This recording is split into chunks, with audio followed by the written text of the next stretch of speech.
Muito bem, eu publiquei mais cedo em antagonista.com.br, o artigo, nota, a nossa maneira de entrar nessa discussão, embora muita coisa ainda precise ser corroborada, cujo título é "Quem mandou matar Marielle? Havia sido preso pela Lava Jato?" Interrogação. Por que isso? Vamos lá. Blogs petistas afirmam que o agora delator Rony Lessa apontou Domingos Brazão como mandante dos assassinatos da vereadora Marielle Franco e do motorista Anderson Gomes em março de 2018. São os mesmos blogs petistas que demonizam a Lava Jato, que chegou a prender quem?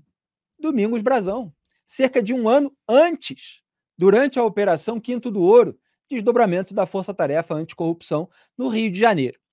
Vereador, deputado estadual por 5 mandatos consecutivos e conselheiro do Tribunal de Contas do Estado, o TCE-RJ, não confundir com o TSE, que é o Tribunal Superior Eleitoral, a gente está falando aqui do Tribunal de Contas do Estado. Ele foi eleito para essa função de conselheiro pela maioria dos pares, então deputados estaduais na Alerj. O Domingos Brazão foi alvo de mandado de prisão temporária junto a 4 outros conselheiros no âmbito da investigação de fraude e corrupção no tribunal. Repito, a gente está se referindo a 2017, Operação Quinto do Ouro, que era desdobramento da Lava Jato no Rio.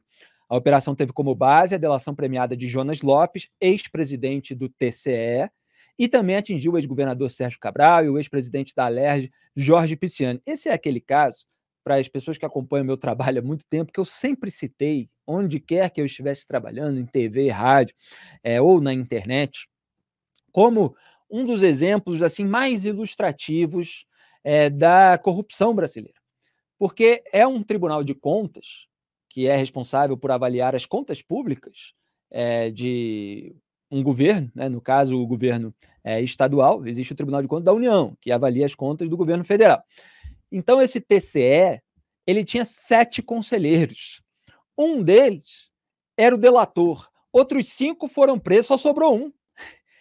Não é incrível essa história da Operação Quinto do Ouro? Acompanhei muito naquela época, com todos os seus desdobramentos, que, portanto, se estendem até hoje.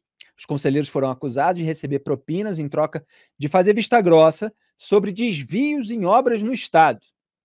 Quer dizer, é uma corrupção para cobertar a outra, né, naquilo que foi colocado pela acusação, incluindo, entre essas propinas, essas vantagens indevidas, uma mesada de R$ 70 mil para cada um dos conselheiros, que seria paga pela Federação das Empresas de Transporte de Passageiros do Estado do Rio, a FETranspor.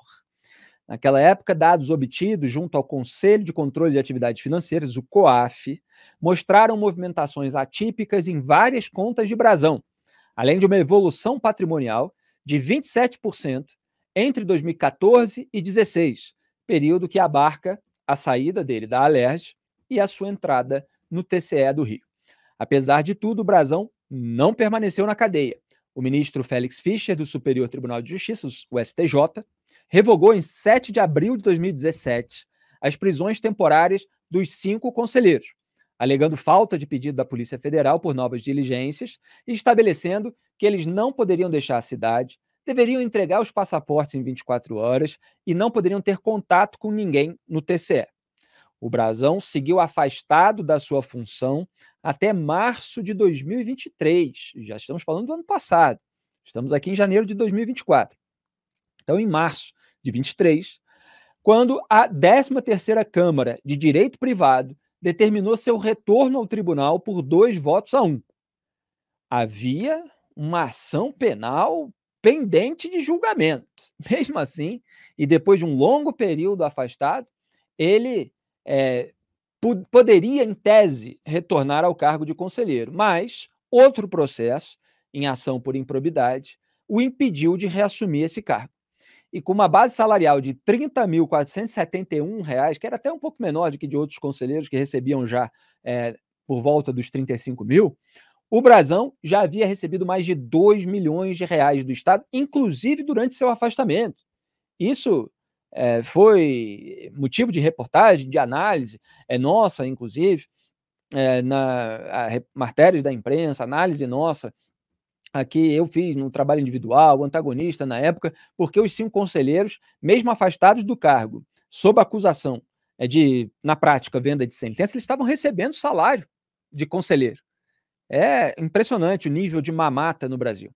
E o ex-deputado estadual nega ser o mandante do assassinato de Marielle. Procurado pelo Metrópolis, Brazão afirmou o seguinte, abre aspas, a própria Polícia Federal pode estar fazendo um negócio desse, me fazendo sangrar aí, que eles devem ter uma linha de investigação e vão surpreender todo mundo aí. Fecha aspas. Ele também disse que ninguém lucrou mais com o assassinato da vereadora do que o próprio PSOL. Uma declaração bem vagabunda, né? Aqui não é uma questão ideológica, não é uma questão política. A gente, apesar de toda a repercussão que deixa muita gente extasiada, precisa lembrar que está tratando de assassinato. Está tratando aqui de um crime muito grave que ainda não foi completamente elucidado. E você falar de vantagem diante de um cadáver de uma então vereadora para o partido, por mais que haja exploração do episódio, etc., para alguém que está sendo colocado aí como suposto mandante, é algo bastante inadequado. Mas, enfim, nós vamos tratar aqui em minúcias dessas questões, vamos lembrar aqui vídeos e imagens do Brazão, porque já há uma disputa nas redes sociais sobre a conexão política dele. Se ele era conectado ao PT, se era conectado ao bolsonarismo, nós vamos trazer aqui os fatos históricos nesse sentido. Mas antes, eu quero saber de Carlos Graeb, qual é o primeiro destaque dele a respeito desse assunto que a gente vai desdobrando e comentando ao longo do programa. Salve, Felipe. Meu primeiro destaque é que, fora qualquer outra ligação política que possa existir, parece que é inegável que o Brazão era conectado ao escritório do crime, o grupo miliciano do Rio de Janeiro. Lá em 2019, eu estava relembrando isso hoje à tarde, quando começo das investigações sobre o caso Marielle, escutas autorizadas pela justiça flagraram conversas ali dos integrantes do escritório do crime, ligando o Brazão a eles. Ou seja, além de toda essa ficha corrida na política fluminense que você aí relatou com fartura de detalhes, né?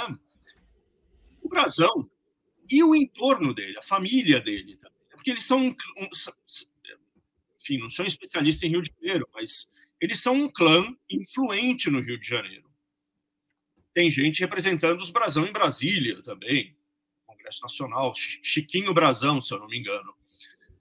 Enfim, além de toda essa ficha corrida que você relatou, tem esta outra ficha um pouco mais oculta e misteriosa e perigosa, mais perigosa ainda, que põe estes caras em contato com o escritório do crime. A milícia paramilitar, parapolicial lá do Rio de Janeiro, importante, que era comandada, tinha entre os seus comandantes lá o célebre Adriano, né? Próximo, sim, da família Bolsonaro, aquele que foi morto durante uma ação policial lá na Bahia, né? Então, para onde quer que você olhe, o Domingos Brazão é um cara próximo do crime, para a gente usar uma linguagem bem neutra, né? Então, acho que a gente precisa acrescentar este elemento à história dele, que talvez, dentro de todas as outras atividades ilícitas que ele possa ter cometido, essa ligação em particular com milicianos cariocas possa ser a explicação para que ele tenha mandado matar a Marielle Franco. Muito bem, vamos relembrar aqui algumas imagens. Eu falei de uma ação penal aberta, depois eu vou voltar a esse assunto para trazer a cronologia em relação à própria Procuradoria-Geral da República, para tentar responder, inclusive, aquela questão que está colocada, que eu coloquei no título da nossa transmissão ao vivo, que é o seguinte: suposto mandante do caso Marielle é filho da impunidade? Que a Lava Jato chegou a prender temporariamente. Depois o STJ relaxou, mandou soltar. Havia um julgamento ainda pendente. Ele já tinha sido acusado, com uma decisão, inclusive, do TRE, o Tribunal Regional Eleitoral, pela cassação do seu mandato de deputado estadual por compra de votos. E quem foi que derrubou essa decisão do TRE quando integrava o TSE? Vocês vão saber daqui a pouco, que eu vou lembrar, porque está todo mundo nesse momento tirando o corpo fora. Aqui a gente vai mostrar a cronologia dos fatos. Mas deixa eu deixar essa pitada de suspense enquanto eu relembro para vocês poderem dar o nome à pessoa.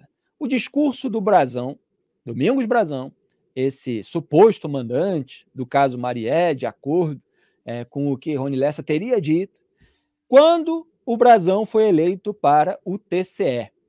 A gente gosta de resgatar o que os políticos falam na época em que a sujeira deles ainda não veio à tona. Então, quando ele se transformou em conselheiro, aprovado pelos seus pares na Alerj, ele deu o seguinte discurso e acreditou quem quis, senhoras e senhores. Roda a produção. Aumenta muito a minha responsabilidade, estou ciente da responsabilidade do cargo que me aguarda, e com a mesma determinação, com o mesmo amor, com a mesma paixão, que durante esses quase 20 anos de legislativo, é com esse mesmo sentimento que enfrentarei esse novo desafio, viu? Mas quero que cada um de vocês saiba que agradeço sinceramente a generosidade de cada um de vocês e farei tudo para não decepcioná-los. Darei a minha contribuição ao povo do estado do Rio de Janeiro. Farei tudo para não decepcioná-los. Darei minha contribuição ao povo do estado do Rio de Janeiro. Esse é o Domingos Brazão.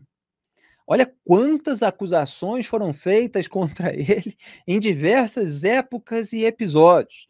E, no entanto, ele estava falando isso, assim como Sérgio Cabral falava também, assim como Gedel Vieira Lima falava. Eu me lembro quando se encontrou aquele monte de mala de dinheiro, 51 milhões de reais no bunker do Gedel, o apartamento lá em Salvador, na maior apreensão de dinheiro vivo da história do Brasil. Eu resgatei o jingle de campanha do Gedel.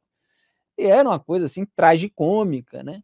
A promessa dele de honestidade, né, de bom trato com a coisa pública, é a mesma coisa que todos esses políticos dizem que vão fazer no mandato que eles conquistam. Então vamos ver também o discurso de Domingos Brazão defendendo, adivinhem quem? Ele que voltou a ficar um pouquinho esquecido, mas volta e meia tenta reaparecer aí, aproveitando esse folclore brasileiro, falando de futebol, se aproveitando até do meu Flamengo, Eduardo Cunha. Domingos Brazão vivia de mãozinha dada com Eduardo Cunha e ele defendia assim. Pode soltar. Então, quero fazer aqui um agradecimento pessoal em meu nome, em nome da minha família, que não é só os meus irmãos, não. A minha família, a família Jacarepaguá, a família Brazão, a família Rio de Janeiro, a família que gosta do nosso trabalho, que acompanha o nosso mandato. Viu? Em nosso nome, eu queria fazer esse agradecimento público aqui ao seu empenho e dizer que a recompensa do servo fiel é mais trabalho e que a resposta que nós vamos poder lhe dar é trabalhar para que o senhor possa ter ainda muito mais voto do que teve até agora, deputado Eduardo Cunha. No dia 5 de outubro está lá, primeiro voto que vai aparecer na urna, deputado estadual, 15101, vai aparecer essa carinha do Brazão lá, aperta o confirma, vote. Depois o segundo voto, deputado federal, se eu continuar merecendo a confiança de vocês, 1530, vai aparecer a minha carinha lá e vocês confirmam. Tá aí, Eduardo Cunha também pedindo voto para o Domingos Brazão. Essa turma toda reunida, né? Lembrando que Eduardo Cunha também foi alvo na Lava Jato, acabou tomando um chá de cadeia e, obviamente, teve a sua sujeira também varrida para debaixo do tapete diante de toda a vingança do sistema da qual se aproveitou.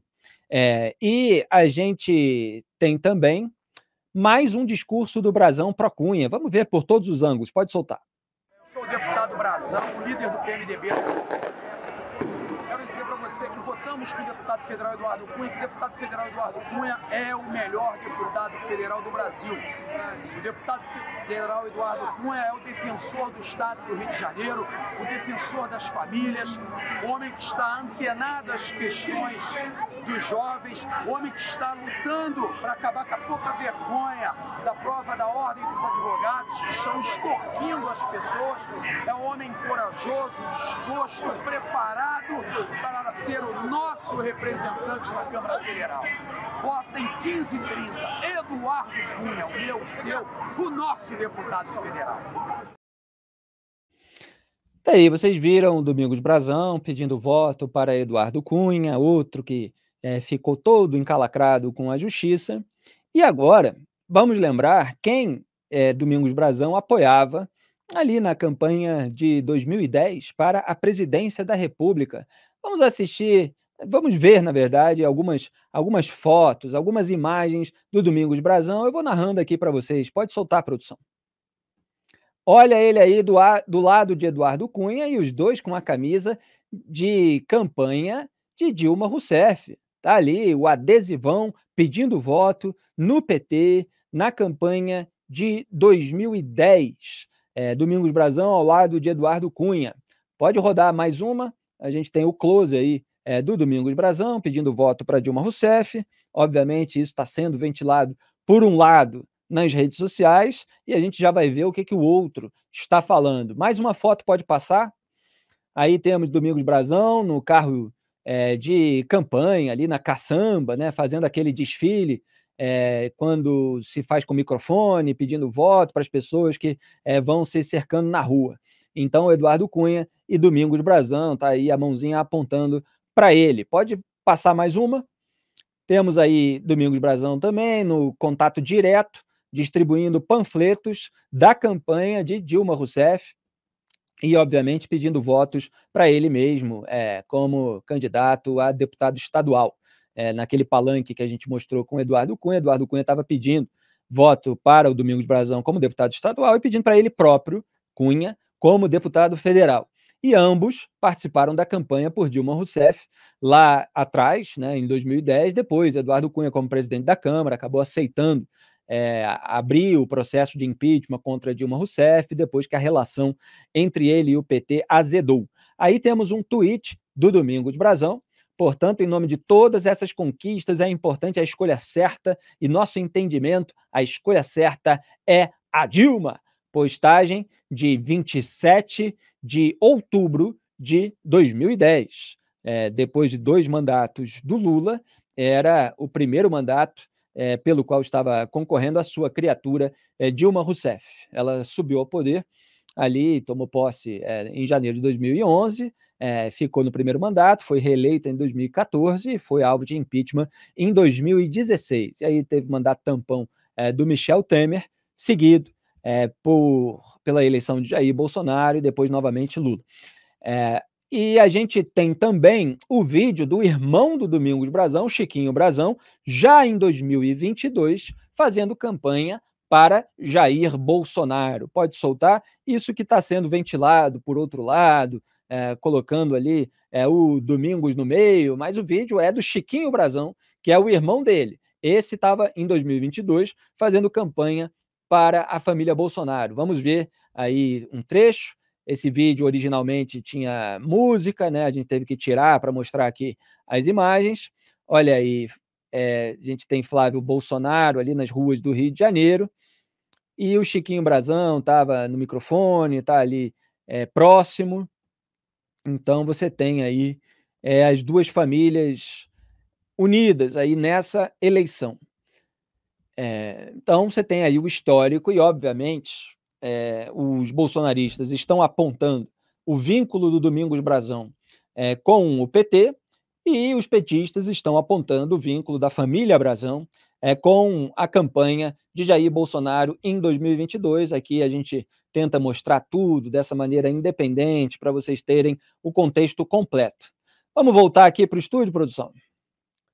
Aí a família no carro de som com ele, e ao comentar o caso, o deputado cassado e ex-procurador da Lava Jato, Deltan Dallagnol, publicou em sua conta no X, antigo Twitter, um balanço da Lava Jato no Rio, e na sequência escreveu o seguinte texto, abre aspas, dá para entender porque todo mundo desse sistema podre e corrupto de empresários a políticos, advogados a ministros, conselheiros a doleiros, e todos pegos no meio dessa roubalheira se uniram para destruir a Lava Jato.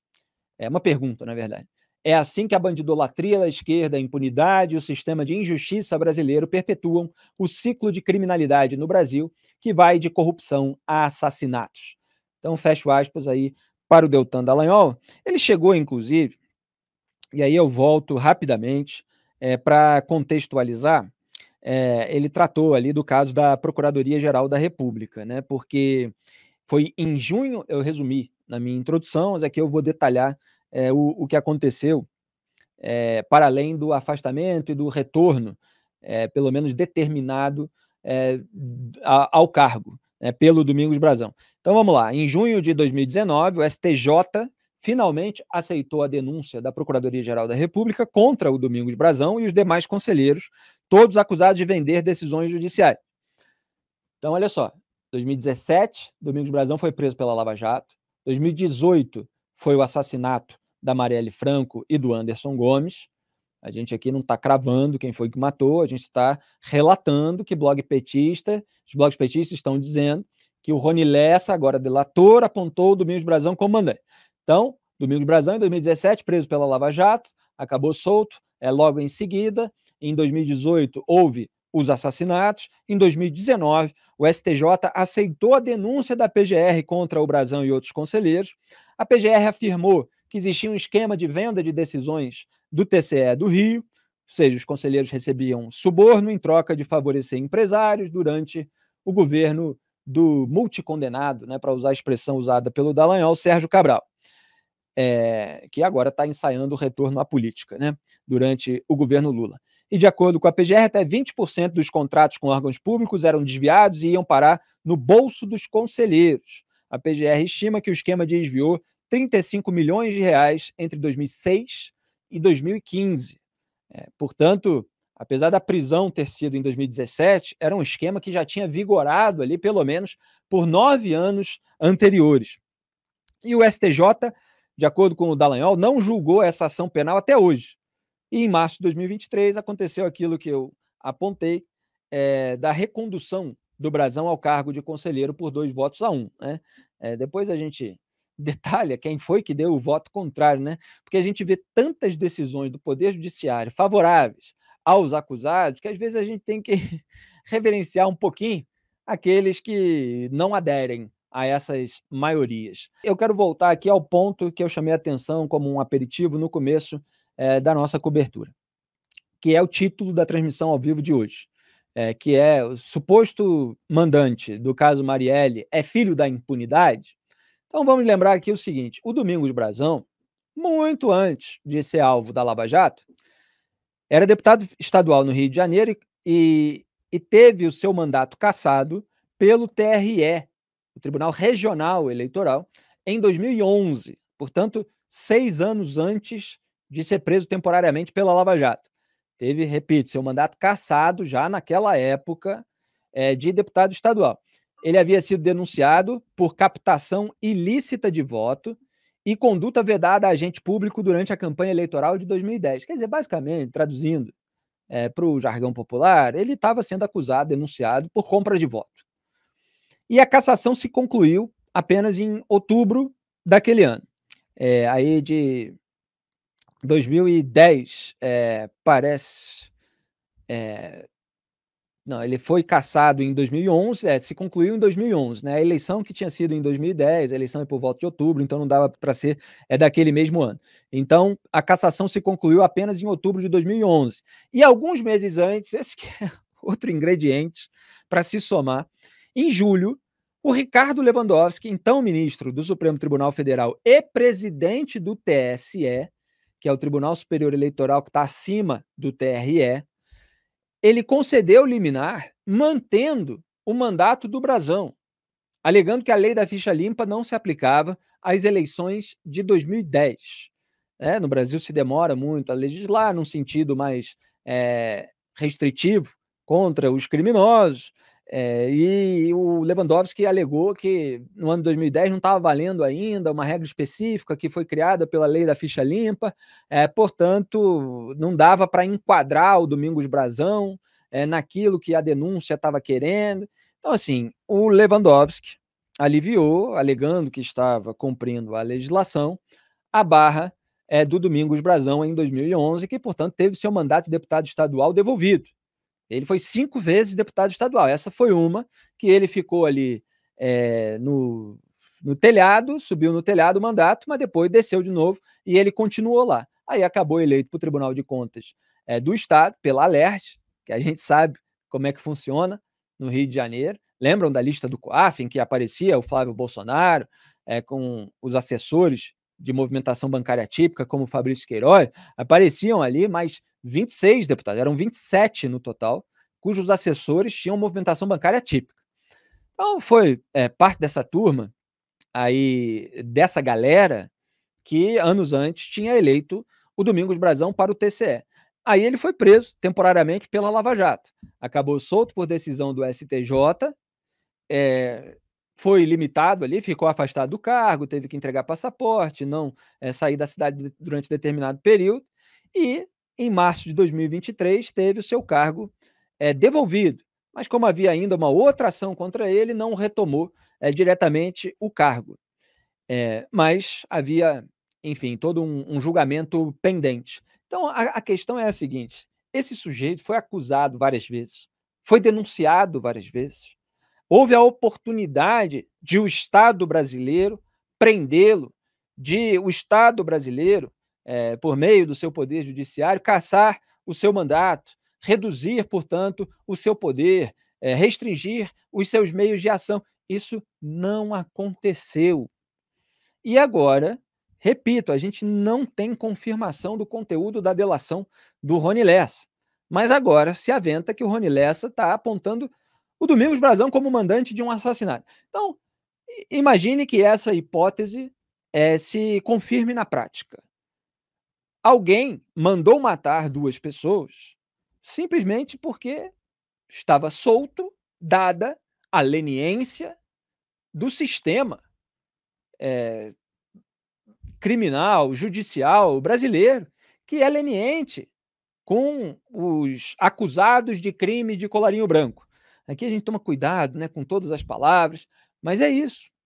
Então, como é que pode um país em que as pessoas têm muita dificuldade de se livrar daqueles políticos oportunistas que atropelam as regras morais, eventualmente legais, para conquistar mais dinheiro, para conquistar mais poder? A gente não consegue se livrar deles, se livrar nos termos da lei. Quer dizer, que o sujeito seja preso, que o sujeito perca mandato. É difícil que isso aconteça. E aí eles vão se sentindo cada vez mais onipotentes e, eventualmente, incorrem ou cometem crimes iguais ou até piores.